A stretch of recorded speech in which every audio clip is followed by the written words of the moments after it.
মিম্মির গল্পের ঝুলি চ্যানেলে আজকে আমরা শুরু করতে যাচ্ছি হুমায়ুন আহমেদের প্রেমের গল্প পাথর। চিত্রা মা, চাটা উপরে দিয়ে আয় তো। চিত্রা বারান্দায় বসে নখ কাটছিল। বাঁ হাতের কড়ে আঙ্গুলের একটা নখ ভেঙেছে। ভাঙা নখ রিপেয়ার করা সহজ ব্যাপার না।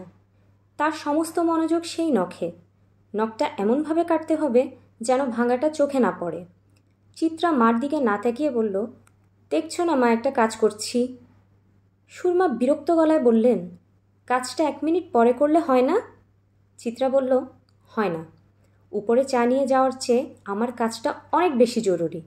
তাছাড়া উপরে চা নিয়ে যেতে আমার ভালো লাগে না। সুরমা অবাক হয়ে বললেন, কেন? জোবের চাচা সারাক্ষণ জ্ঞানের কথা বলেন, পড়া জিজ্ঞেস করেন, ইংলিশ ট্রান্সলেশন জিজ্ঞেস করেন। আমার অসহ্য লাগে। তুই তো তার সঙ্গে বেশ হাসি মুখেই কথা বলিস। আমি সবার সঙ্গেই হাসি মুখে কথা বলি। অপছন্দের মানুষজনের সঙ্গে তো আরও বেশি হাসি মুখে কথা বলি, যাতে তারা বুঝতে না পারে আমি খুব চমৎকার অভিনেত্রী। যাদের সঙ্গে আমি খারাপভাবে কথা বলি, বুঝতে হবে আমি তাদের খুব পছন্দ করি, যেমন তুমি। সুরমা বিরক্ত মুখে চায়ের কাপ নিয়ে চলে যাচ্ছেন। সকালবেলার এই কাজের সময় চিত্রার বকবকানি শোনার কোনো অর্থ হয় না। মেয়েটার কথাবার্তা কাজকর্মের কোনো ঠিক ঠিকানা নেই। বারান্দায় বসে নখ কাটছে। কাটা নখ ছড়িয়ে থাকবে, সে উঠে চলে যাবে। চা ঠান্ডা হচ্ছে। সুরমা উপরে পাঠানোর কোনো ব্যবস্থা করতে পারছেন না। কাজের মেয়েটার জ্বর এসেছে। সে কাঁথামুড়ি দিয়ে কোঁ কোঁ করছে। রশিদকে পাঠিয়েছেন বাজারে। 1 কাপ চা উপরে পাঠানোর লোকের অভাবে নষ্ট হবে? তার মনটা খুঁতখুত করছে। অপচয় তার একেবারেই সহ্য হয় না। তিনি চায়ের কাপে চুমুক দিলেন। চা তার পছন্দের পানীয় না। চা খাবার পর মুখ মিষ্টি হয়ে থাকে, মিষ্টি ভাবটা কিছুতেই যায় না। চিত্রার নখ কাটা শেষ হয়েছে। তার মুখ হাসি হাসি। তার অভিনয়টা ভালো হয়েছে। মা সত্যি সত্যি ধরে নিয়েছেন সে জোবের চাচাকে খুবই অপছন্দ করে। সামান্য 1 কাপ চাও সে উপরে নিয়ে যেতে রাজি না। অথচ সে ছটফট করছে, কারণ 11টা প্রায় বাজে। এখন অদ্ভুত মানুষটার সঙ্গে তার দেখা হয়নি। এখন সে নিশ্চিন্ত মনে চা নিয়ে উপরে যেতে পারবে। খুব কম করে হলেও 1 ঘন্টা কথা বলতে পারবে। চিত্রা রান্নাঘরে ঢুকল। বিরক্ত বিরক্ত মুখ করে বলল, মা চা দাও, নিয়ে যাচ্ছি। সুরমা গম্ভীর গলায় বললেন, তোকে নিয়ে যেতে হবে না। অন্য একজনের চা তুমি চুপচুপ করে খেয়ে ফেলছ? আশ্চর্য। শুধু শুধু কথা বলিস না তো। চিত্রা হঠাৎ গম্ভীর হয়ে বলল, মা শোনো, আমি 1 ঘন্টার জন্য ছাদে যাচ্ছি। ছাদে হাঁটাহাঁটি করব। এই 1 ঘন্টায় কেউ যেন আমাকে বিরক্ত না করে। আর শোনো, তুমি আরেক কাপ চা বানিয়ে দাও। আমি জ্ঞানী চাচার জন্য নিয়ে যাচ্ছি।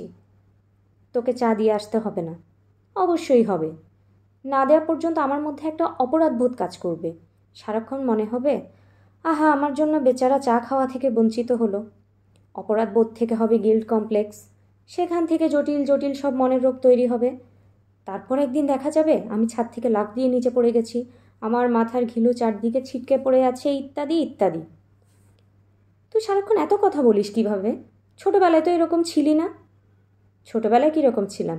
হাওয়া টাইপের। আর কথা বলিস না তো। তুমি আমার সামনে থেকে সরো তো মা। আমি চা বানাবো। আমার নিজেরও চা খেতে ইচ্ছে করছে। জ্ঞানী চাচার জন্য 1 কাপ নিয়ে যাব। অপরাধবোধ থেকে মুক্ত হব। ভালো কথা মা। আমার হাতের কাটা নখগুলি সারা বারান্দায় ছড়ানো। কাউকে দিয়ে পরিষ্কার করিও, নয়তো তুমিই আমার সঙ্গে খ্যাচখ্যাচ করবে। চুপ কর তো। চিত্রা খিলখিল করে হেসে উঠল। সে চায়ের কাপে চা ঢালছিল। হাসির কারণে চা চারিদিকে ছড়িয়ে গেল। ধমক দেওয়ার বদলে সুরমা মুগ্ধ চোখে মেয়ের দিকে তাকিয়ে রইলেন। মেয়েটা এত সুন্দর। পিঠময় চুল ছড়িয়ে সে বসে আছে, ঘর আলো হয়ে আছে। সুরমার বুক ধড়ফড় করতে লাগলো। এত সুন্দর হওয়া ভালো না। মা। কি? তোমার কি ধারণা আমাদের জ্ঞানী চাচা বোকা না বুদ্ধিমান? বোকা কেন হবে? এসব কি ধরনের কথা? একমাত্র বোকারাই সারাক্ষণ জ্ঞানীর মতো কথা বলে। এজন্যই আমার ধারণা তিনি বেশ বোকা। শুধু চা নিয়ে যাচ্ছিস কেন? বিস্কিট নিয়ে যা। আমি বিস্কিট ফিস্কিট নিতে পারবো না। চিত্রা চা নিয়ে উঠে চলে গেল। সুরমা গেলেন বারান্দায় ছড়িয়ে থাকা নখ পরিষ্কার করতে। বারান্দা ঝকঝকে পরিষ্কার। নখের একটা কণাও কোথাও পড়ে নেই। মেয়েটা কী যে করে! মায়ের সঙ্গেও ফাজলামি। রশিদ বাজার নিয়ে এসেছে। তিনি বাজার তুলতে গেলেন। রশিদকে দিয়ে একটা প্লেটে করে কয়েকটা বিস্কিটও উপরে পাঠাতে হবে। কথাটা মনে থাকলে হয়। তার কিছুই মনে থাকে না। বাজার তুলতে তুলতে আসল কথাটাই ভুলে যাবেন। পুঁই শাকের বড় বড় পাতা আনতে বলেছিলেন, এনেছে কিনা কে জানে, হয়তো ভুলে বসে আছে। চিত্রার বাবা ইলিশ পাতুরি খেতে চেয়েছিলেন। সরিষাও আনা দরকার ছিল। পুরানো সরিষায় তিতকুট ভাব হয়। পাতুরি বানালে জোবেদ সাহেবকে পাঠাতে হবে। ভালো মন্দ রান্নার সময় ভদ্রলোকের কথা মনে হয়, শেষ পর্যন্ত পাঠানো হয় না। আসল সময় ভুলে যান। সুরমার মনে হলো ডায়াবেটিসের সঙ্গে জরুরি বিষয়ে ভুলে যাবার একটা সম্পর্ক আছে। ডায়াবেটিস ধরা পড়ার পর থেকে এরকম হচ্ছে। না, আজ জোবেদ সাহেবকে খাবার পাঠাতেই হবে। জোবেদ আলী সুরমাদের 3তলা বাড়ির ছাদে থাকেন। ছাদে চিত্রার বাবা আজিজ সাহেব বাথরুম সহ একটা ঘর বানিয়েছিলেন, গেস্ট রুম। গেস্ট এলে ছাদে থাকবে, মূল বাড়ির সঙ্গে সম্পর্ক থাকবে না। মাঝে মাঝে নিজেরাও থাকবেন। বৃষ্টি বাদলার দিনে ছাদের চিলেকোঠায় থাকতে ভালোই লাগে। সেই পরিকল্পনা কাজে লাগলো না। আজিজ সাহেবের মাথায় অর্থকরী পরিকল্পনা খেলা করতে লাগলো। ছাদের ঘরটা ভাড়া দিলে কেমন হয়? নির্ঝঞ্ঝাট টাইপের ভাড়াতে পাওয়া গেলে প্রতি মাসে হেসে গেলে 2000 টাকা পাওয়া যাবে, বছরে 26,000, 10 বছরে 2,40,000। আজিজ সাহেব একরুম ভাড়া হবে এমন একটা বিজ্ঞাপন দিলেন। বর্তমান ভাড়াটে জোবেদ আলী সে বিজ্ঞাপনের ফসল। ভদ্রলোকের বয়স 53, ইউনিভার্সিটিতে ইংরেজি সাহিত্য পড়াতেন। ভালো না লাগায় ছেড়ে দিয়েছেন। বর্তমানে বই পড়া এবং লেখালেখি ছাড়া কিছুই করেন না। এই প্রসঙ্গে জিজ্ঞেস করলে হাসি মুখে বলেন, যেভাবে বেঁচে আছি এভাবে আরও 10 বছর বেঁচে থাকার মতো অর্থ আমার আছে। 10 বছরের বেশি বেঁচে থাকবো বলে মনে হয় না। যদি বেঁচে থাকি তখন দেখা যাবে। আদর্শ ভাড়াটে বলে যদি পৃথিবীতে কিছু থেকে থাকে, জোবেদ আলী তাই। তিনি কোথাও যান না, কেউ তার কাছে আসে না। দুপুর বা মধ্যরাতে হঠাৎ টেলিফোন করে কেউ বলে না, আপনাদের ছাদে যে ভদ্রলোক থাকেন জোবেদ আলী, তাকে একটু ডেকে দিন না। শুরুতে আজিজ সাহেব বলে দিয়েছিলেন, ভাই মাসের 2 তারিখে ভাড়া দিয়ে দিবেন। 1 বছর হয়ে গেল জোবেদ আলী তাই করছেন। খামে ভর্তি করে 20টা 100 টাকার নোট দিচ্ছেন। প্রতিটি নোট নতুন, কোনো ময়লা বা স্কচটেপ লাগানো নোট তার মধ্যে নেই। ভাড়াটের নানান অভিযোগ থাকে, এই ভদ্রলোকের কোনো অভিযোগও নেই। একবার পানির মেশিন নষ্ট হয়ে যাওয়ায় 3 দিন পানি ছিল না। তিনি কাউকে কিচ্ছু বলেননি। একতলা থেকে বালতি করে পানি এনেছেন। সুরমা দেখতে পেয়ে ছুটে এসেছিলেন। চোখ কপালে তুলে বলেছিলেন, এ কি আপনি পানি তুলবেন কেন? আমার ঘরে 3টা কাজের মানুষ, বললেই পানি তুলে দেয়। জোবেদ আলী বলেছিলেন, ভাবি আমি নিজেও একজন কাজের মানুষ। সামান্য 1 বালতি পানি তোলার সামর্থ্য আমার আছে। যেদিন থাকবে না সেদিন আপনাকে বলবো। আজিজ সাহেব পৃথিবীর কোনো মানুষকে বিশ্বাস করেন না, পছন্দও করেন না। তার ধারণা আল্লাহ তাআলা সব মানুষকে বধ হিসেবে বানিয়েছেন। তো যা হয় নিজের চেষ্টায় হয়। কিছুদিন ভালো থাকার পর আবার নিজের বদ ফর্মে ফিরে যায়। সে আজিজ সাহেবেরও ধারণা জোবেদ আলী মানুষটা খারাপ না। সুরমা পৃথিবীর সব মানুষকে বিশ্বাস করেন। তার ধারণা জোবেদ আলী মানুষ হিসেবে শুধু ভালো না, অসাধারণ ভালো, শুধু একটু দুঃখী। তা তো হবেই, ভালো মানুষরা দুঃখী দুঃখী হয়। ভদ্রলোকের একটা মেয়ে ইন্টারমিডিয়েট পড়তে পড়তে বিয়ে করে স্বামীর সঙ্গে চলে গেল ভার্জিনিয়া। বাবা একা পড়ে রইল দেশে।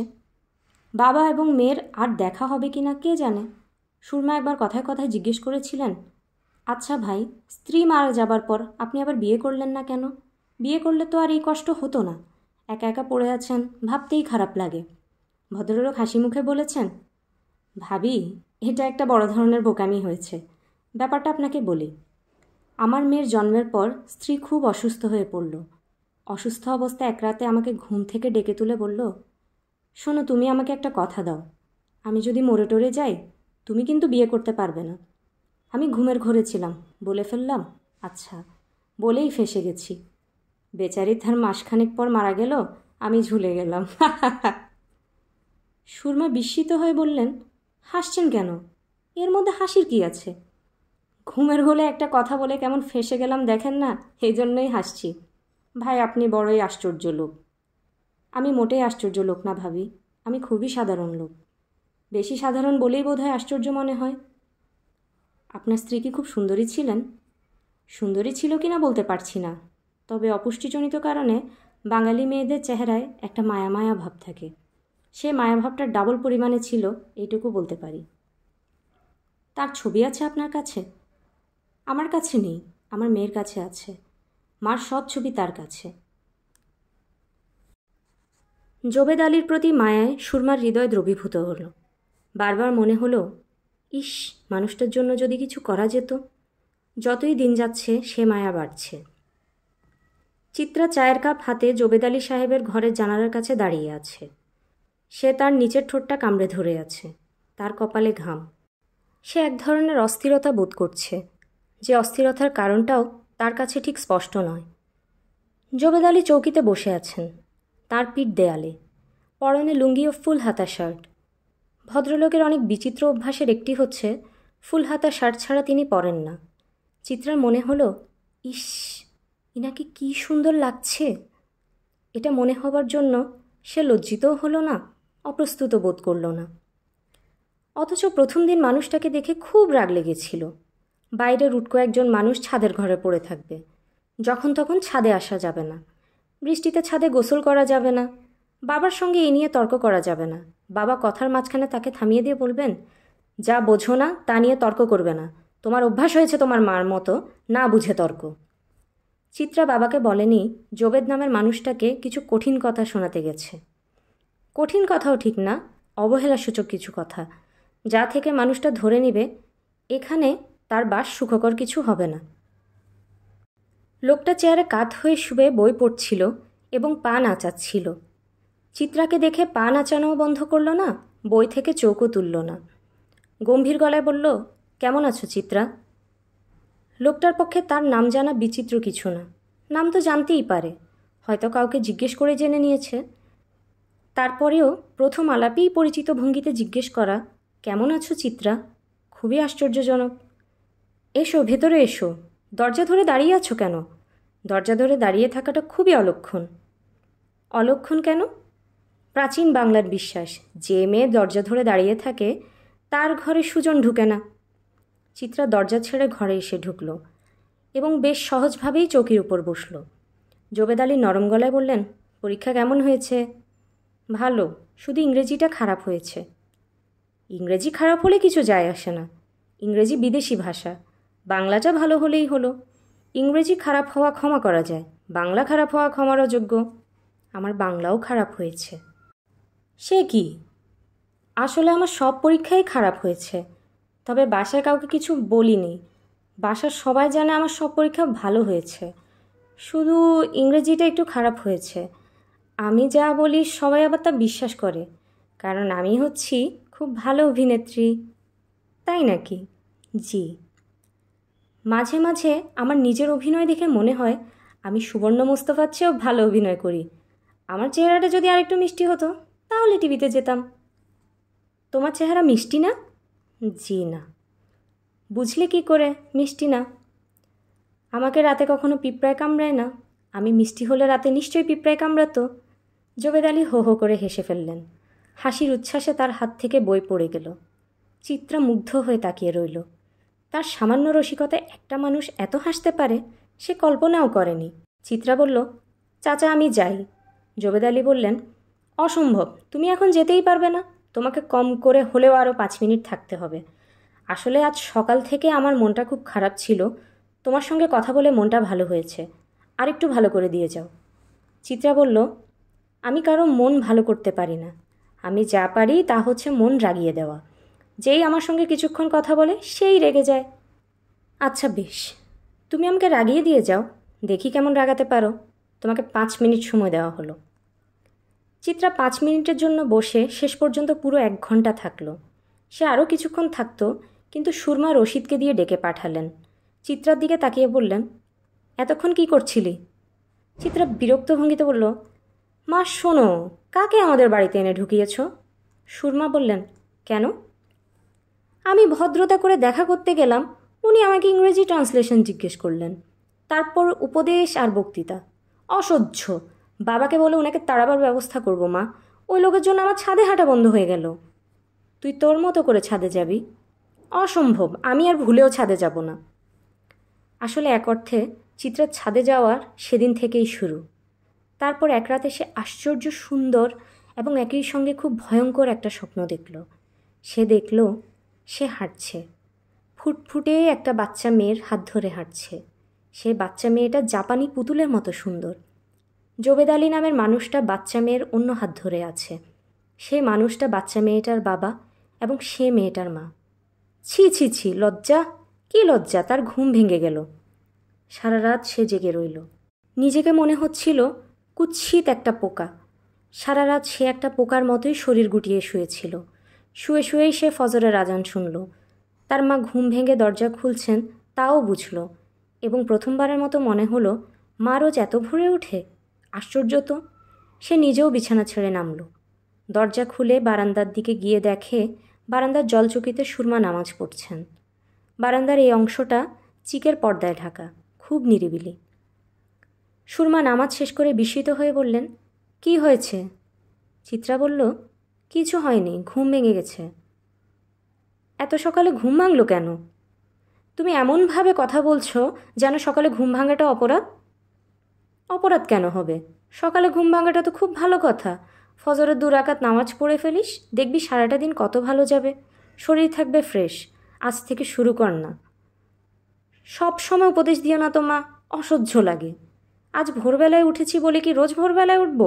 কাল থেকে আবার আগের মতো 10টার সময় ঘুম ভাঙব। তুই যাচ্ছিস কোথায়? ছাদে, মর্নিং ওয়াক করব। তোর চোখ এমন লাল দেখাচ্ছে কেন? ভোরবেলা সবার চোখই লাল দেখায়, তোমার চোখও লাল। বাম চোখটা বেশি, ডানটা কম।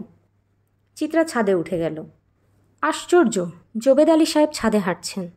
তার পরনে ফুল হাতা শার্ট, ধবধবে সাদা লুঙ্গি। শার্টের রং খয়েরি।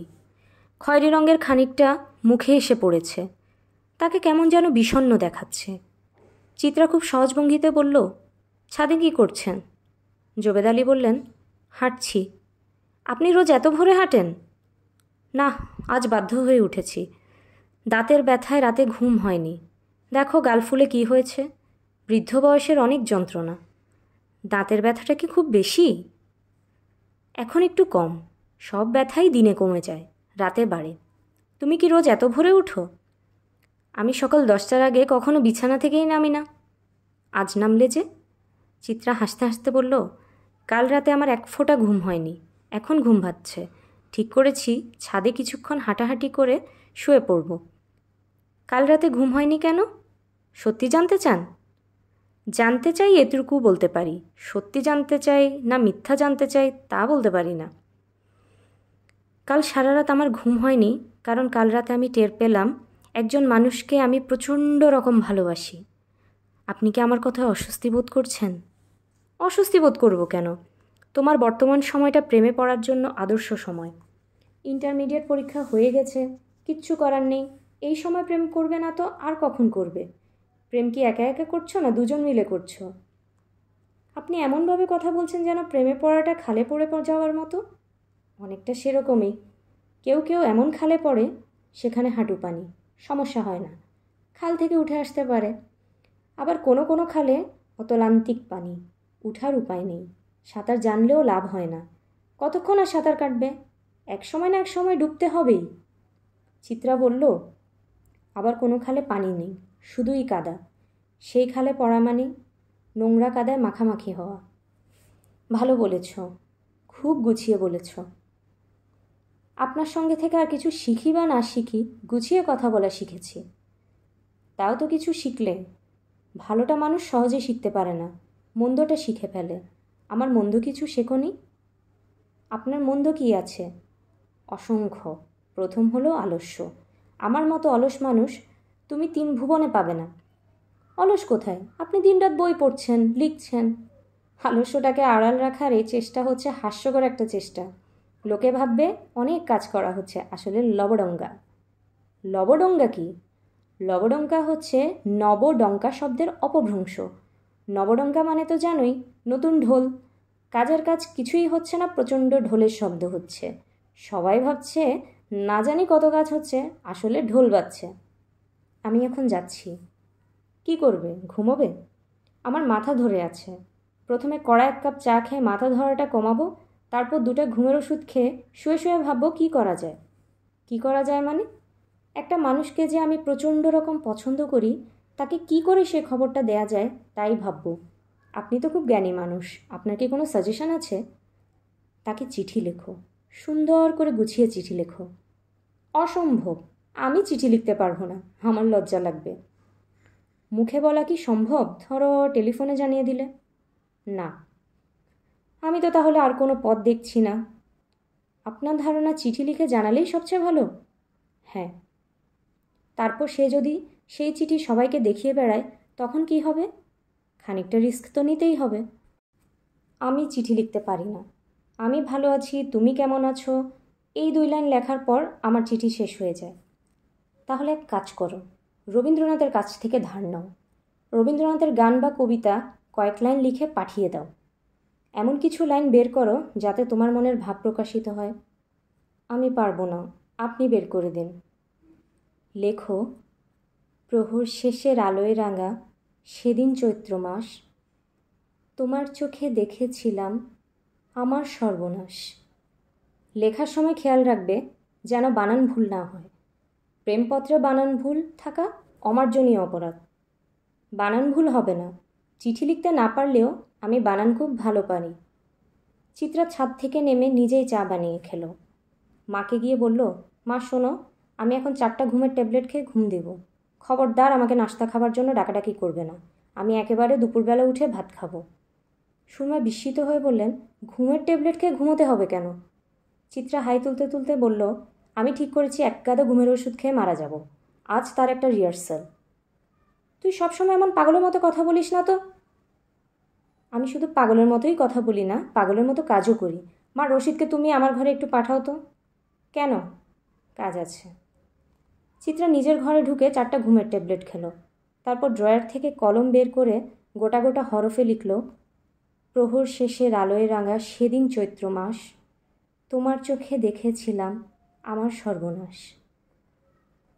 কাগজটা ভাঁজ করে রশিদের হাতে দিয়ে বলল, রশিদ, তুই এই কাগজটা জোবেদ চাচার হাতে দিয়ে আয়। এক্ষুনি যা। কাগজটা দিয়ে এসে আমাকে খবর দিবি কাগজ দিয়ে এসেছিস। হাওয়ার মতো এরকম হাঁ করে থাকবি না, মুখ বন্ধ কর। চায়ের কাপ হাতে চিত্রা দাঁড়িয়ে আছে। কতক্ষণ হলো দাঁড়িয়ে আছে? 5 মিনিট, 10 মিনিট, নাকি তার চেয়েও বেশি? চা সম্ভবত ঠান্ডা হয়ে গেছে। ঠান্ডাই ভালো, জোবেদ চাচা ঠান্ডা চা খান। চিত্রা তার জীবনে প্রথম একটা মানুষ পেল যে চা ঠান্ডা করে খায়। চিত্রা টুকটুক করে দরজায় 2বার টোকা দিল। জোবেদ আলীর বই থেকে মুখ না তুলেই বললেন, ভেতরে এসো। 7 মিনিট দেরি হলো যে? দেরি মানে? আমি জানতাম তুমি আমার ঘরে ঠিক 11টার সময় চা নিয়ে আসবে। এখন বাজছে 11টা 7, কাজেই তুমি 7 মিনিট দেরি করেছ। আমি ঠিক 11টার সময় আসবো আপনাকে কে বলল? আমার 6th সেন্স বলেছে। উফ, কেন যে মিথ্যা কথা বলেন? আপনি কি ভেবেছেন আপনার মিথ্যা কথা শুনে আমি খুশি হব? আমি যে কথাটা বললাম সেটা যে মিথ্যা না তা কিন্তু আমি প্রমাণ করে দিতে পারি। বেশ তো, প্রমাণ করুন। টেবিলের উপরে দেখো একটা বই আছে, জীবনানন্দ দাশের কবিতা সমগ্র। বইটার নিচে একটা কাগজ আছে। কাগজটায় কী লেখা আছে পড়ো। চিত্রা কাগজটা নিয়ে পড়ল। কাগজে লেখা, আমার 6th সেন্স বলছে চিত্রা ঠিক 11টায় আমার জন্য চা নিয়ে আসবে। আমি চায়ের জন্য অপেক্ষা করছি। পড়েছ? হ্যাঁ। আজকে তারিখ দেয়া আছে, দেখেছ? হ্যাঁ। অবাক হয়েছ? হ্যাঁ। কতটুকু অবাক হয়েছ? চিত্রা চাপা গলায় বলল, খুব অবাক হয়েছি। বিস্ময়ে অভিভূত? হ্যাঁ। জবেদ আলী চায়ে চুমুক দিতে দিতে হাসি মুখে বললেন, এত অল্পতে বিস্ময়ে অভিভূত হয়েও না, পরে সমস্যায় পড়বে। 6 সেন্স কিছু না। আমি যা করেছি তা হচ্ছে খুব সাধারণ একটা ট্রিক্স। অনেকগুলি কাগজে এই জিনিস লিখেছি, শুধু সময়টা এক এক কাগজে এক এক রকম। তুমি যদি 12টার সময় চা নিয়ে আসতে তাহলে বলতাম জানালার কাছে যে পিরিচটা আছে সেই পিরিচের নিচের কাগজটা দেখো। সেই কাগজে লেখা চিত্রা ঠিক 12টার সময় আমার জন্য চা নিয়ে আসবে। এখন বুঝতে পারছো? এটা কেন করলেন? তোমাকে বিস্ময়ে অভিভূত করে দেওয়ার জন্য করলাম। কৌশলটা বলে ফেললেন, বিষয়টা তো আর রইল না। কৌশলটা স্বীকার করায় বিস্ময় আরও দীর্ঘস্থায়ী হলো। বিস্ময়ের সঙ্গে যুক্ত হলো মজা, তাই না? হ্যাঁ। গম্ভীর হয়ে আছো কেন? রাগ লাগছে। রাগ লাগছে কেন? আপনার এত বুদ্ধি আর আমার এত কম বুদ্ধি, এই জন্যে রাগ লাগছে। তোমার বুদ্ধি কম কে বলল? আমি জানি আমার বুদ্ধি কম। আমি মোটরসাইকেলের মতো ফটফট করে কথা বলতে পারি, কিন্তু আমার বুদ্ধি কম। আমি আমার বুদ্ধি দিয়ে কাউকে বোকা বানাতে পারি না। শুধু মাকে পারি। ওনাকে বোকা বানাও? হ্যাঁ, মার ধারণা আপনাকে আমার একেবারেই পছন্দ না। তাই বুঝি? হ্যাঁ, আমার বুদ্ধি কম হলেও আমি আবার ভালো অভিনয় জানি। আমি নানান ধরনের অভিনয় করে মাকে ভুলিয়ে ভালিয়ে রাখি। মার ধারণা আমি আপনাকে দেখতে পারি না। আসলে পারো? চিত্রা কঠিন চোখে তাকিয়ে রইল। জাবেদ আলী টের পাচ্ছেন মেয়েটি রেগে আছে। তিনি রাগ কমানোর চেষ্টা করলেন না। মাথা নিচু করে চায়ের কাপে চুমুক দিতে লাগলেন। চিত্রা বলল, আপনার বই লেখা কেমন এগুচ্ছে? ভালো। এখন কি লিখছেন? সৌন্দর্য কি, এই বিষয়ে একটা লেখা। সৌন্দর্য কি? জবেদ আলী হাসি মুখে বললেন, তা তো জানি না। যা জানেন না তার উপর লিখছেন কিভাবে? সৌন্দর্য কি তা যে আমি জানি না সেটাই লেখার চেষ্টা করছি।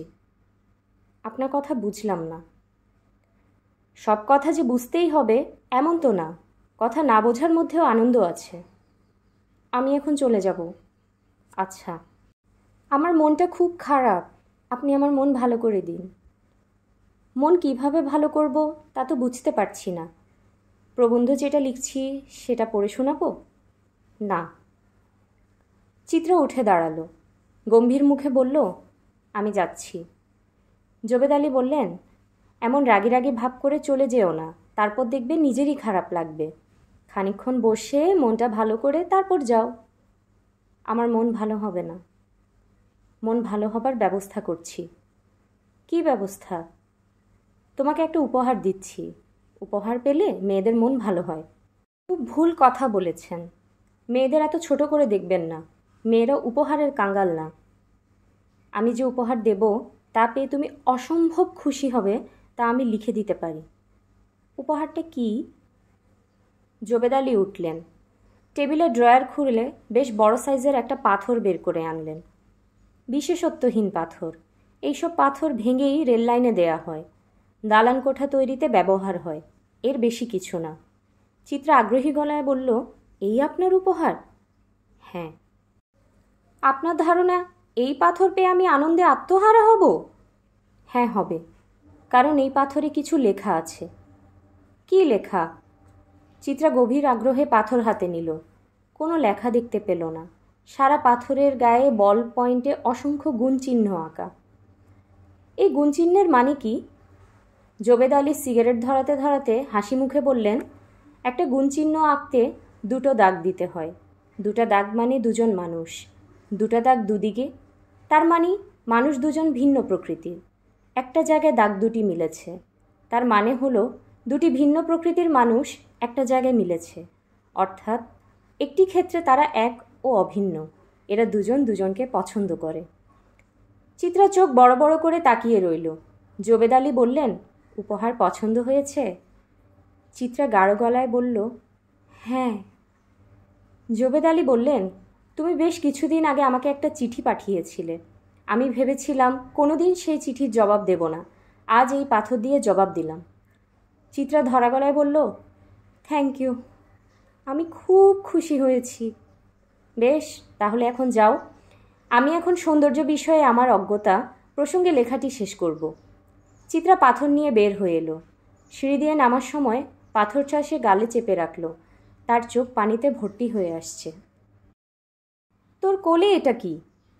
চিত্রা মার দিকে না তাকিয়ে সহজ গলায় বলল, পাথর, এর ইংরেজি নাম স্টোন। সুরমা বিস্মিত গলায় বললেন, পাথর কোলে নিয়ে বসে আছিস কেন? চিত্রা এবার মার দিকে তাকালো। শান্ত গলায় বলল, বাংলাদেশ সংবিধানে এমন কোনো ধারা আছে যে পাথর কোলে নিয়ে বসে থাকা যাবে না? সব কথায় তুই এমন পেঁচালো জবাব দিস কেন? সরাসরি জবাব দিতে অসুবিধা কি? রশিদ আমাকে বলল, তুই নাকি সারাক্ষণ একটা পাথর নিয়ে ঘুরিস। আমি তার কথা বিশ্বাসই করিনি, এখন দেখছি সত্যি। পাথর নিয়ে ঘোরা কোনো বড় অপরাধের মধ্যে পড়ে না মা। পাথর ছুঁড়ে কারো মাথার ঘিলু বের করে দিলে বাংলাদেশ পেনাল কোডের 302 ধারায় মামলা হবে। পাথর তো আমি ছুঁড়ে মারছি না, কোলে নিয়ে বসে আছি। শুধু শুধু পাথর কোলে নিয়ে বসে আছিসই বা কেন? আচ্ছা যাও, আমি পাথর রেখে আসছি। অকারণে চেঁচিও না তো মা। চিত্রা পাথর নিয়ে তার ঘরে ঢুকে পড়ল। সুরমা শঙ্কিত চোখে মেয়ের দিকে তাকিয়ে রইলেন। শঙ্কিত হবার তার যথেষ্ট কারণ আছে। পাথর নিয়ে চিত্রার বাড়াবাড়িটা আজ না, অনেক দিন আগেই তার চোখে পড়েছে। তিনি কিছু বলেননি, ব্যাপারটা কি বোঝার চেষ্টা করেছেন। সুরমা এই সংসারে বোকার একটা ভাব ধরে থাকেন।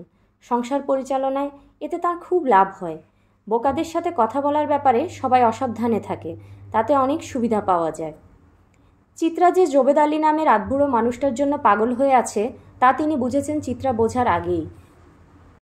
কিন্তু যেহেতু সংসারে তিনি বোকা সেজে থাকেন, সেহেতু চিত্রাকে কিছু বুঝতে দেননি। চিত্রা তাকে ভোলাবার জন্য নানান ধরনের অভিনয় করছে, খুব কাঁচা অভিনয়। যখন তাকে বলা হয়, যা তো জোবেদ সাহেবকে এক কাপ চা দিয়ে আয়, কিংবা এই হালুয়াটা দিয়ে আয়, সে বলবে, আমি পারবো না মা, আমার উপরে যেতে ইচ্ছে করছে না।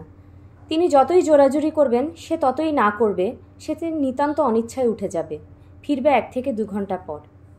এইসব লক্ষণ খুবই খারাপ। অল্প বয়সের ভালোবাসা অন্ধ গন্ডারের মতো, শুধুই একদিকে যায়। যুক্তি দিয়ে, বুদ্ধি দিয়ে, আদর দিয়ে এই গন্ডার সামলানো যায় না। সুরমা আতঙ্কে অস্থির হয়ে আছেন।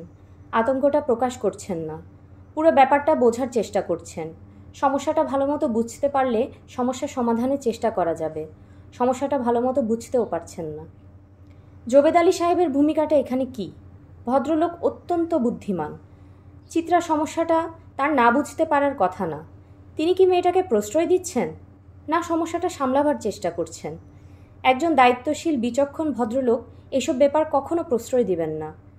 তার বড় মেয়ের বয়স চিত্রার চেয়ে বেশি। প্রশ্রয় দিতে গেলে এই কথাটা তার অবশ্যই মনে পড়বে। তবে ভদ্রলোকের নিজের মনেও যদি কোনো রকম দুর্বলতা জমে থাকে, তাহলে তিনিও অন্ধগণ্ডারের মতো আচরণ করবেন। পাথরের যে দেবতা, সেও পূজা গ্রহণ করে, মানুষ কেন করবে না? এখন যা করতে হবে তা হলো ভদ্রলোককে বাড়ি থেকে সরিয়ে দিতে হবে। এ কাজটা তিনি করতে পারবেন না, চিত্রার বাবাকে দিয়ে করাতে হবে। তবে চিত্রার বাবাকে আসল কথা কিছুই বলা যাবে না। মেয়ের পাগলামি মানুষটার কানে গেলে ভয়ঙ্কর কিছু ঘটে যেতে পারে। সুরমা তার সংসারে ভয়ঙ্কর কিছু চান না।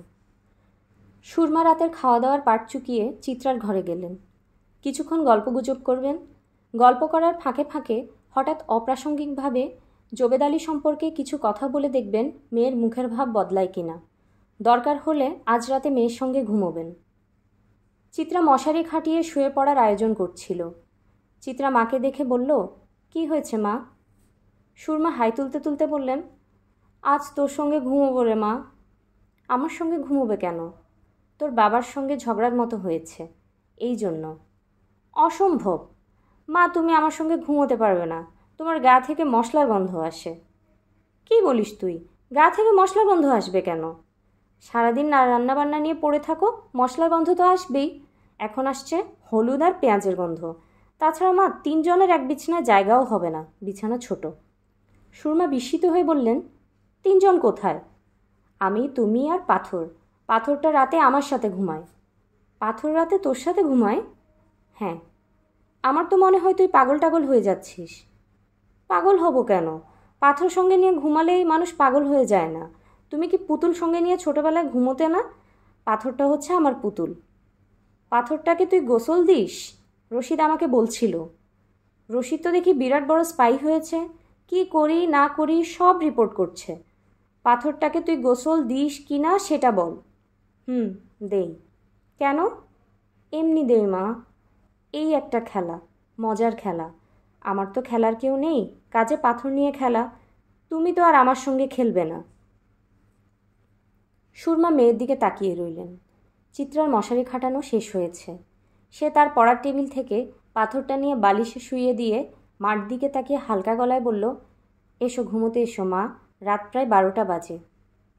তুই সত্যি সত্যি পাথর নিয়ে ঘুমোবি? পাথরটা তোকে কে দিয়েছে? জবেদ সাহেব। ইয়াস মাদার। তিনি তোকে খুব স্নেহ করেন? স্নেহ করেন না হাতি। স্নেহ করলে কেউ কাউকে পাথর দেয়? দামি গিফট টিফট দিতে পারে, আড়ঙের সালোয়ার বা পাথর বসানো নেকলেস। পাথরটা কেন দিলেন? উফ মা, চুপ করো তো।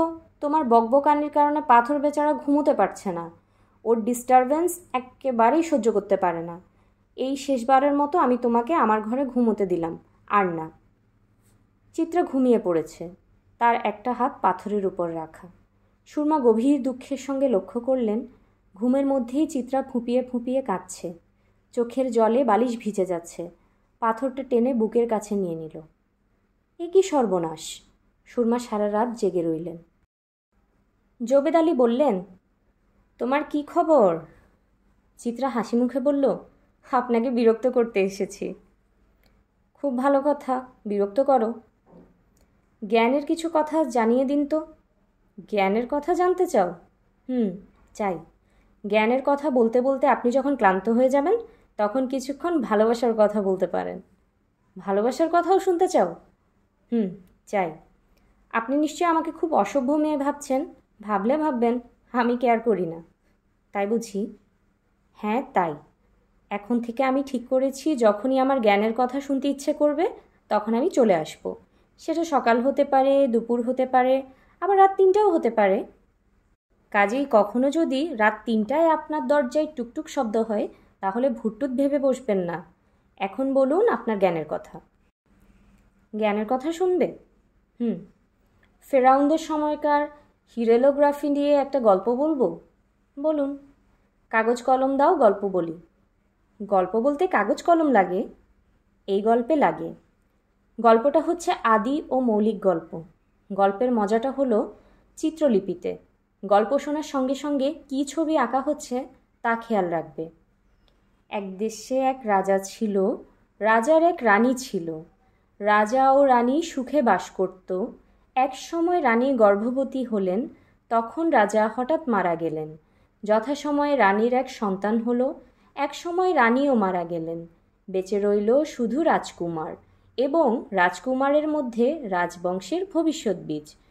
চিত্রকথায় পুরো গল্পটা হবে এমন। গল্পটা কেমন লাগলো? চিত্রা ক্ষীণ গলায় বলল, অদ্ভুত। জবেদ আলী বললেন, ছবি এঁকে এঁকে বান্ধবীদের সঙ্গে এই গল্পটা করবে, দেখবে ওরা খুব মজা পাবে। চিত্রা গম্ভীর মুখে বলল, আমার কোনো বান্ধবী নেই। বান্ধবী থাকলে অবশ্যই এই গল্পটা বলতাম। আচ্ছা, আপনি কি হাত দেখতে পারেন? না। আমার মনে হচ্ছে পারেন। প্লিজ আমার হাত দেখে দিন। অ্যাস্ট্রোলজির 2-1টা বইটই পড়েছি, কিন্তু হাত দেখার উপরে কোনো বই পড়িনি। চিত্রা বলল, আমি হাত দেখার উপর কোনো বই পড়িনি, কিন্তু আমি হাত দেখতে জানি। একজনের কাছ থেকে শিখেছি। দেখি আপনার হাতটা দিন, আমি দেখে দিই। এ বয়সে তুমি আমার হাতে কিছু পাবে না। মৃত্যুরেখা পেতে পারো। মৃত্যুরেখার ব্যাপারে আমার কোনো আগ্রহ নেই। আপনার না থাকলেও আমার আছে। জবেদ আলী গম্ভীর গলায় বললেন, হাত দেখা টেকা কিছু না। তুমি আসলে আমার হাত ধরার একটা অজুহাত খুঁজছ। আপনার তো বেশি বুদ্ধি, এই জন্য সব আগেভাগে বুঝে ফেলেন। আপনার হাত ধরতে চাইলে আমি সরাসরি হাত ধরতাম, ভনিতা করতাম না। হাত ধরতে চাও না?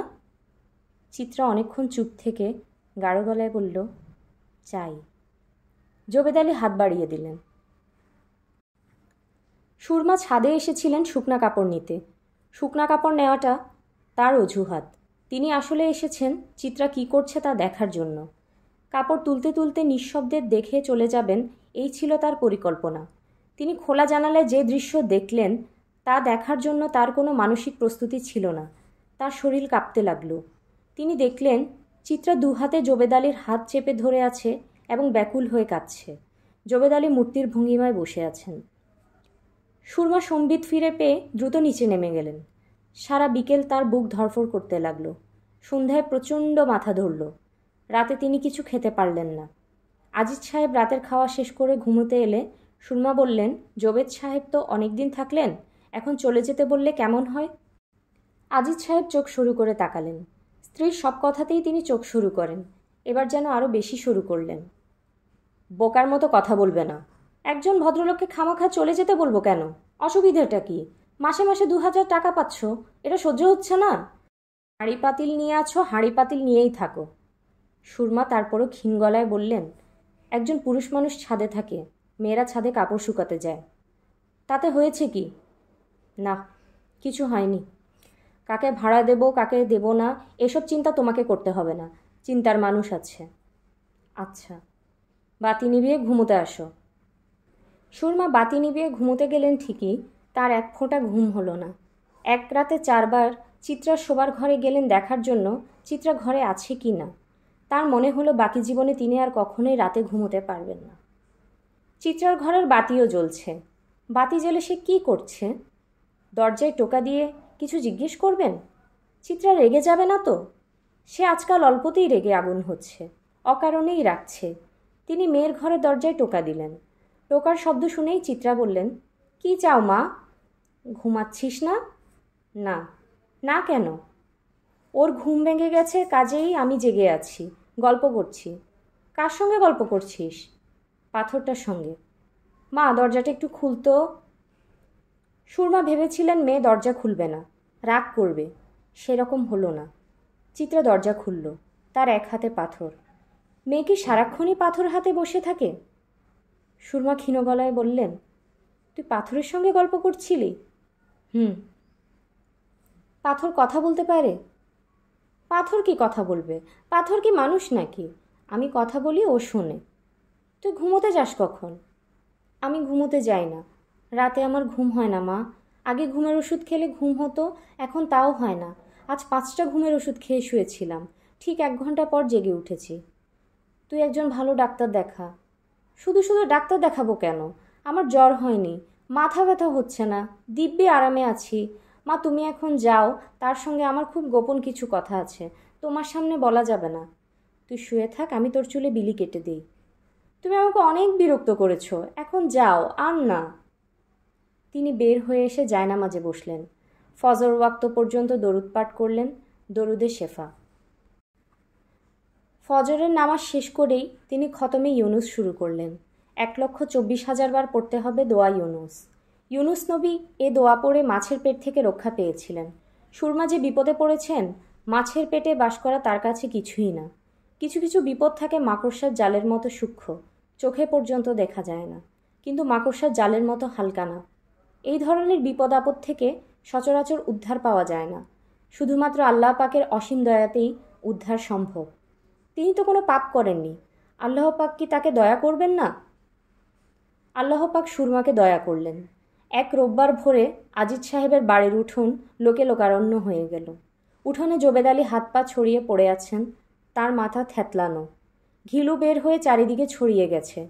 ভয়াবহ দৃশ্য। মানুষটা খুব ভোরবেলা 3তলার ছাদ থেকে লাফিয়ে নিচে পড়ে গেছে। আজিজ সাহেব মাথায় হাত দিয়ে বসে পড়লেন। তার লাভের গুড় পিঁপড়া খেয়ে ফেলল। ঘটনা সামলাবার জন্য পুলিশকে 60,000 টাকা ঘুষ দিতে হয়েছে। পুলিশ ইচ্ছা করলে কৃষ্ণপক্ষের রাতকে চৈত্র মাসে দিন করে ফেলতে পারে। সামান্য আত্মহত্যাকে মার্ডার বলতে তাদের আটকাবে না। সম্পূর্ণ বিনা কারণে তাকে জেল হাজতে পৌঁছতে হবে। পুলিশের সমস্যা সামাল দিলেও আজিজ সাহেব ঘরের সমস্যা সামাল দিতে পারলেন না। চিত্রার মাথা পুরোপুরি খারাপ হয়ে গেল। তার কথা অস্পষ্ট হয়ে গেল। কাকে কি বলে না বলে কিচ্ছু বোঝা যায় না। তার খাওয়ার ঠিক নেই, নাওয়ার ঠিক নেই। সারাদিন তার কোলে থাকে পাথর। সে নিজে গোসল করে না, পাথরকে রোজ গোসল দেয়। গুনগুন করে পাথরকে কি যেন বলে। আজিজ সাহেব হতভম্ব হয়ে বললেন, এর কি হয়েছে? এরকম করে কেন? সুরমা বললেন, কিচ্ছু না, ঠিক হয়ে যাবে। এত বড় একটা দুর্ঘটনা ঘটেছে, মাথা তো খানিকটা এলোমেলো হবেই। কারো মাথা এলোমেলো হলো না, তারটা হলো কেন? বাচ্চা মানুষ, ঠিক হয়ে যাবে। পাথর নিয়ে এসব কী করছে? বললাম তো ঠিক হয়ে যাবে, কয়েকটা দিন যাক। ব্যাপারটা কি ঠিকমতো গুছিয়ে বলো তো। ব্যাপার কিছু না। জোবেদ ভাই চিত্রাকে অত্যন্ত স্নেহ করতেন, সারাক্ষণ মা মা ডাকতেন। চিত্রা দেখতেও তার মেয়ের মতো। নিজের মেয়েকে দেখেন না, সেই জন্য তিনি চিত্রাকে স্নেহ করতেন বলে চিত্রাকে একটা পাথর গালে লাগিয়ে বসে থাকতে হবে? আমি তো কিচ্ছু বুঝছি না। ওই হারামজাদার সঙ্গে আমার মেয়ের কি হয়েছে? তুমি মাথা গরম করো না, সময় সব ঠিক হয়ে যাবে। ডাক্তারের কাছে নিয়ে চিকিৎসা তো করানো দরকার। চিকিৎসা করাবো, কয়েকটা দিন যাক। চিত্রার অসুখ সারতে দীর্ঘদিন লাগলো। এক সকালে সে তার সুটকেসে পাথর ভরে রেখে সহজ গলায় মাকে বলল, মা নাস্তা দাও, খিদে লেগেছে। সুরমা মনের আনন্দে কেঁদে ফেললেন। তার 2 বছর পর চিত্রার বিয়ে হয়ে গেল এক ডাক্তার ছেলের সঙ্গে। শ্যামলা হলেও ছেলেটি দেখতে সুপুরুষ, খুব হাসি খুশি, সারাক্ষণ মজা করছে। চিত্রা তার স্বামীকে খুব পছন্দ করল। পছন্দ হবার মতোই ছেলে। চিত্রা মণিপুরি পাড়ায় তার স্বামীর পৈতৃক বাড়িতে বসবাস করতে লাগলো। তার জীবন শুভ খাদে বইতে শুরু করলো। 13 বছর পরের কথা। চিত্রা তার মেয়েকে নিয়ে কিছুদিন বাবার বাড়িতে থাকতে এসেছে। চিত্রার স্বামী গিয়েছে ভিয়েনায় ডাক্তারদের কি একটা সম্মেলনে। চিত্রারও যাবার কথা ছিল, টিকিট ভিসা সব হয়ে গিয়েছিল। সন্ধ্যাবেলা ফ্লাইট। ভোরবেলা একটি ছোট দুর্ঘটনা ঘটল। চিত্রার মেয়ে রুনি সিঁড়ি থেকে পা পিছলে পড়ে সামনের একটা দাঁত ভেঙে ফেলল। এমন কোনো বড় দুর্ঘটনা না, কিছু রক্ত পড়েছে, ঠোঁট কাটার জন্য ফুলে গেছে। এতেই চিত্রা অস্থির হয়ে গেল। সে কিছুতেই মেয়েকে ফেলে যাবে না, সে থেকে যাবে। রুনি যতবারই বলে, তুমি যাও তো মা, ঘুরে আসো, তুমি না গেলে বাবা মনে খুব কষ্ট পাবে, ততবারই চিত্রা বলে, তুই মাতব্বরি করবি না তো, তোর মাতব্বরি অসহ্য লাগে। বাবা এত আগ্রহ করে তোমাকে নিতে চাচ্ছে, তার কত রকম প্ল্যান। যথেষ্ট বকবক করেছিস, আর না, তোকে ফেলে রেখে আমি যাব না, এটা আমার ফাইনাল কথা। মার বাড়িতে এসে চিত্রার খুব ভালো লাগছে। তার কাছে মনে হচ্ছে পৃথিবীর কিছু কিছু জিনিস বদলায় না, সেই কিছু কিছু জিনিসের একটি হচ্ছে মার বাড়ি। মা বদলে গেছেন, একটা চোখে কিছুই দেখেন না, হাত কাঁপা রোগ হয়েছে, পার্কিনসন্স ডিজিজ, সারাক্ষণই হাত কাঁপে, কিন্তু মনের দিক থেকে আগের মতোই আছেন। খানিকটা পরিবর্তন অবশ্যই হয়েছে, আগে বোকার ভাব ধরে থাকতেন, এখন থাকেন না। স্বামীর মৃত্যুর পর বোকা ভাব ধরে থাকার প্রয়োজন সম্ভবত ফুরিয়েছে। ভাড়াটে, স্বামীর ব্যবসা, দোকান সব তিনি নিজে চালান এবং ভালোই চালান। আজিজ সাহেব তার বোকা স্ত্রীর কর্মক্ষমতা দেখে যেতে পারেননি, দেখে গেলে বিস্মিত হতেন। চিত্রা বেশিরভাগ সময় তার মার সঙ্গে গল্প করে কাটায়, তার সব গল্পই স্বামী ও কন্যাকে কেন্দ্র করে। রুনির খুব বুদ্ধি হয়েছে মা, ওর বুদ্ধি দেখে মাঝে মাঝে ভয় লাগে। বুদ্ধি তো ভালো জিনিস, বুদ্ধি দেখলে ভয় লাগবে কেন? অতিরিক্ত বুদ্ধির মানুষ অসুখী হয়, এজন্যই ভয়। যার মোটামুটি বুদ্ধি সে থাকে সুখে। এই যে আমাকে দেখো, আমি সুখে আছি। সুখে আছিস? খুব সুখে আছি। স্বামীর ভালোবাসা পুরোপুরি পেয়েছিস? ও আমাকে জিজ্ঞেস না করে কিচ্ছু করে না। একদিন কি হয়েছে মা শোনো। ওর স্কুল জীবনের এক বন্ধুর ছেলের জন্মদিনে গিয়েছে, আমারও যাবার কথা, ভাইরাস জয়েব ধরেছে বলে যায়নি, ও একা গিয়েছে। রাত 8টায় তার টেলিফোনে বলল, চিত্রা আমার বন্ধু খুব ধরেছে বাসায় খেয়ে আসতে, খেয়ে আসবো? আমি বললাম, এ কী রকম কথা, বন্ধু খেতে বলেছে খেয়ে আসবে, এর মধ্যে জিজ্ঞেস করাকরির কি আছে? অবশ্যই খেয়ে আসবে। টেলিফোনটা যে করেছে আরও ইতিহাস আছে, বন্ধুর বাসায় টেলিফোন নেই, খাটফোন থেকে করেছে। সুরমা হাসি মুখে বললেন, গৃহপালিত স্বামী। চিত্রা আনন্দিত গলায় বলল, আমার গৃহপালিত স্বামীই ভালো। পোষ মানাতে পারলে সব স্বামীই গৃহপালিত হয়। তুই পোষ মানানোর কায়দা জানিস? আমি জানতাম না। তুমিও জানতে, তুমি সে কায়দা ব্যবহার করনি। বোকা টাইপের স্ত্রীরা স্বামীকে গৃহপালিত করে ফেলতে চায়, যাদের খুব বেশি বুদ্ধি তারা চায় না। ঠিক বলিনি মা? মনে হয় ঠিক বলেছিস। ও 10 দিনের জন্য ভিয়েনা গিয়েছে, কিন্তু মা আমি নিশ্চিত ও 4 দিনের মাথায় ফিরে আসবে। এই নিয়ে আমি 1 লক্ষ টাকা বাজি ধরতে পারি। বাজি ধরবে? পাগল হয়েছিস, বাজি ধরলেই আমি হারব। মনের আনন্দে চিত্রা হাসতে লাগলো। সে হাসি দেখে সুরমার মন ভালো হয়ে গেল। তিনি অনেক দিন পর মন খুলে হাসলেন। স্বামীর মৃত্যুর পর এমন আনন্দময় সময় তার জীবনে আসেনি। রাতে শোবার সময় রুনি রহস্যময় গলায় বলল, মা দেখো কি পেয়েছি, এই তাকাও একটু। কি পেয়েছিস? একটা পাথর। এই দেখো মা, পাথরটার গাটা কি স্মুথ। চিত্রা তাকালো। তার শরীর মনে হলো জমে গেছে। শরীরের ভেতরটা জমে গেলেও হাত পা কাঁপছে। রুনি বিস্মিত হয়ে বলল, তোমার কি হয়েছে মা? চিত্রা জড়ানো গলায় বলল, পাথর কোথায় পেয়েছিস? খাটের নিচে। তুমি এরকম করছো কেন? চিত্রা মাথা কেমন যেন করছে। সে এসে খাটে বসল। রুনি বলল, পানি খাবে মা? পানি এনে দেব? রুনি পানির গ্লাস হাতে এসে দেখে তার মা পাথর কোলে নিয়ে বসে আছে। মার কপালে বিন্দু বিন্দু ঘাম, মুখ রক্তশূন্য, যেন অনেক দিন কঠিন রোগ ভোগ করে উঠেছে। মা পানি নাও। চিত্রা আগের মতোই জড়ানো গলায় বলল, পানিটা খাইয়ে দাও মা। কথা অস্পষ্ট শোনালো। আবার তার পুরানো অসুখটা কি ফিরে আসছে? পাথরটা কোলে নিয়ে বসে আছো কেন মা? ছোটবেলায় আমি এ পাথর নিয়ে খেলতাম। এত বড় পাথর নিয়ে কি খেলতে? পাথরটাকে গোসল করাতাম, আদর করতাম, ঘুমোবার সময় সঙ্গে নিয়ে ঘুমাতাম, চুমু খেতাম। কেন? তখন আমার একটা অসুখ হয়েছিল। অসুখটা কি এখনও আছে? না। ঘুমোবেও না মা? হ্যাঁ, ঘুমাবো। চিত্রা পাথর সঙ্গে নিয়ে ঘুমোতে গেল। রুনি দেখল কিন্তু কিছুই বলল না। মাকে তার এখন খুবই অচেনা লাগছে। মনে হচ্ছে মা অপরিচিত একটা মেয়ে, যাকে সে চিনতে পারছে না। মাও তাকে চিনছে না। রুনি ভয়ে ভয়ে ডাকল, মা, মা। চিত্রা মেয়ের দিক থেকে মুখ সরিয়ে অন্য পাশে ফিরল। তার হাতে পাথরটা ধরা। রুনি আবার ডাকল, মা, মা, একটু এদিকে ফেরো। চিত্রা ফিরল না বা জবাবও দিল না। রাত বাড়তে লাগলো। পুরো বাড়ি ঘুমিয়ে পড়লেও চিত্রা ঘুমোতে পারছে না। ঘুম না ভাবার জন্য তার কষ্ট হচ্ছে না। ঘর অন্ধকার। পাশেই তার মেয়ে ঘুমোচ্ছে। মাথার উপর ফ্যান ঘুরছে। বারান্দার বাতির খানিকটা আলো এসে পড়েছে বিছানায়। চিত্রা ঘুমোচ্ছে তার পরিচিত খাটে। এই ঘরের প্রতিটি জিনিস তার চেনা। তারপরেও সব কেমন অচেনা হয়ে গেছে। মাথা কেমন ঝিমঝিম করছে। মনে হচ্ছে সে একগাদা ঘুমের ওষুধ খেয়েছে। চিত্রা, তুমি কেমন আছো? ভালো। পাশে যে ঘুমোচ্ছে সে কি তোমার মেয়ে? কেউ একজন তাকে প্রশ্ন করছে। সেই কেউটা কে? পাথরটা কি প্রশ্ন করছে? হ্যাঁ, তাই তো। পাথরটা তো কথা বলছে। চিত্রা বিস্মিত হলো না।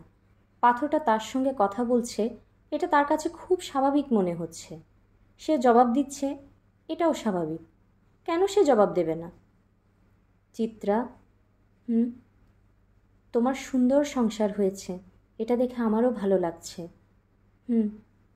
আমি জানতাম তোমার সুন্দর সংসার হবে। আপনি মরে গেলেন কেন? মৃত্যু খুব স্বাভাবিক ব্যাপার নয় কি? এভাবে মরলেন কেন? যেভাবেই মরি, মৃত্যু হচ্ছে মৃত্যু। জ্ঞানের কথা ভালো লাগছে না। পৃথিবীর সব কথাই জ্ঞানের কথা। আপনি মরে গেলেন কেন? কেউ একজন ভেবেছিল আমার মৃত্যুতে তোমার সমস্যার সমাধান হবে। হয়েছেও তাই। তোমার এখন আর কোনো সমস্যা নেই। আপনাকে কি কেউ ধাক্কা দিয়ে ফেলেছিল? আমার তাই মনে হয়েছে। আপনার ডেড বডি উঠোনে পড়েছিল, আমি দেখতে যাইনি। ভালো করেছ। দৃশ্যটা অসুন্দর। অসুন্দর কিছু না দেখাই ভালো। কে আপনাকে ধাক্কা দিয়ে ফেলেছিল? যেই ফেলুক, তার উপর আমার কোনো রাগ নেই। আমারও নেই। তারপরেও জানতে ইচ্ছে করে কে।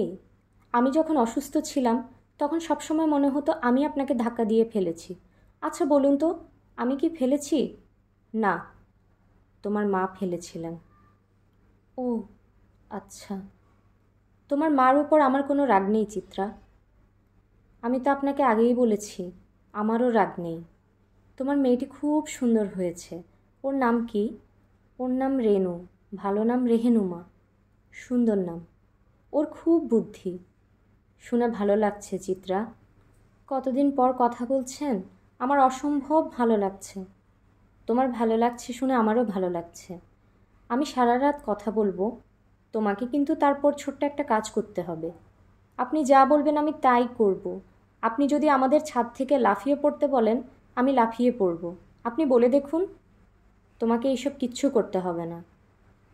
কি করতে হবে বলুন? ভোরবেলা তুমি ছাদে উঠবে। পারবে না? পারবো। হাতে থাকবে পাথরটা। আচ্ছা। তারপর পাথরটা ছুঁড়ে ফেলবে ঠিক আমি যে জায়গায় পড়েছিলাম সে জায়গায়। কেন? আমি পাথরের ভেতর বন্দী হয়ে আছি। পাথরটা টুকরো টুকরো হয়ে ভেঙে গেলেই আমি মুক্তি পাব।